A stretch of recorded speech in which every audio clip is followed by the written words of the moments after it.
ಮಕ್ಕಳಲ್ಲಿ ಜಂತು ಹುಳದ ಸಮಸ್ಯೆಗೆ ಯಾವ ಮಾತ್ರೆ ಕೊಡಬೇಕು, ಎಷ್ಟು ಕೊಡಬೇಕು, ಮನೆಯಲ್ಲಿ ಕೊಡ್ಬಹುದಾ, ಯಾವ ಏಜ್ ತನಕ ಕೊಡಬೇಕು, ಇದೆಲ್ಲ ಈ ರೀಲಲ್ಲಿ ಹೇಳ್ತೇನೆ. ಈ ರೀಲನ್ನು ಸೇವ್ ಮಾಡಿ.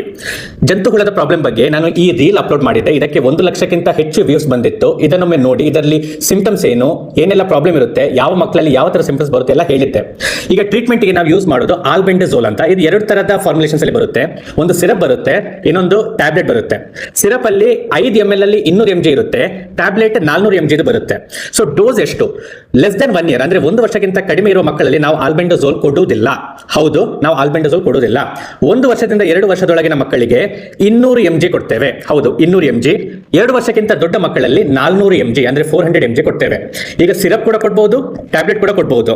ಟ್ಯಾಬ್ಲೆಟ್ ಕೊಟ್ರೆ 1 ಇಯರ್ ಇಂದ 2 ಇಯರ್ಸ್ ಮಧ್ಯೆ ಮಕ್ಕಳಿಗೆ ಹಾಫ್ ಟ್ಯಾಬ್ಲೆಟ್ ಕೊಡ್ತೇವೆ. ಎವ್ರಿ 6 ತಿಂಗಳಿಗೆ ಒಮ್ಮೆ ಕೊಡ್ತೇವೆ.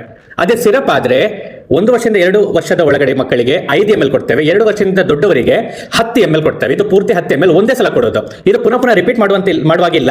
ಒಂದೇ ಸಲ ಸಿಂಗಲ್ ಡೋಸ್ 200 mg, ಇಲ್ಲಾಂದ್ರೆ single dose 400 mg night time ಮಲಗೋಕ್ಕಿಂತ ಮುಂಚೆ ಕೊಡುವಂತ ಮದ್ದು. ಇದು 6 ತಿಂಗಳಿಗೊಮ್ಮೆ ಕೊಡಬೇಕು. ಅವಾಗ ಮಾತ್ರ ಇದು ಪ್ರಿವೆನ್ಷನ್ ಆಗುತ್ತೆ. ಇಂಡಿಯಾದಲ್ಲಿ, ಭಾರತದಲ್ಲಿ ಜಂತು ಹುಳದ ಸಮಸ್ಯೆ ತುಂಬಾ ಕಾಮನ್. ಇದರಿಂದ ಐರನ್ ಡೆಫಿಷಿಯನ್ಸಿ ಎನಿಮಿ ಆಗುತ್ತೆ, ವೇಟ್ ಗೇನ್ ಆಗೋದಿಲ್ಲ, ರಾತ್ರಿ ಹೊತ್ತು ತುರಿಕೆ ಆಗುತ್ತೆ, ಹೊಟ್ಟೆ ನೋವು ಬರುತ್ತೆ. ಇದೆಲ್ಲ ಪ್ರಾಬ್ಲಮ್ ಇದ್ದ ಕಾರಣ ಎವ್ರಿ 6 ಮಂತ್ಸ್ಗೆ ಒಮ್ಮೆ ಕೊಡಬೇಕು till 19 years of age. So 1 year ಇಂದ ಇಟ್ಕೊಂಡು 19 years ವರೆಗೆ ಎವ್ರಿ 6 ಮಂತ್ ಕೊಡ್ತಾ ಇರಬೇಕಾಗುತ್ತೆ. ಸೊ ಇಂಥ ಮಾಹಿತಿಗೋಸ್ಕರ ಈ ಚಾನಲ್ ಅನ್ನು ಫಾಲೋ ಮಾಡಿ.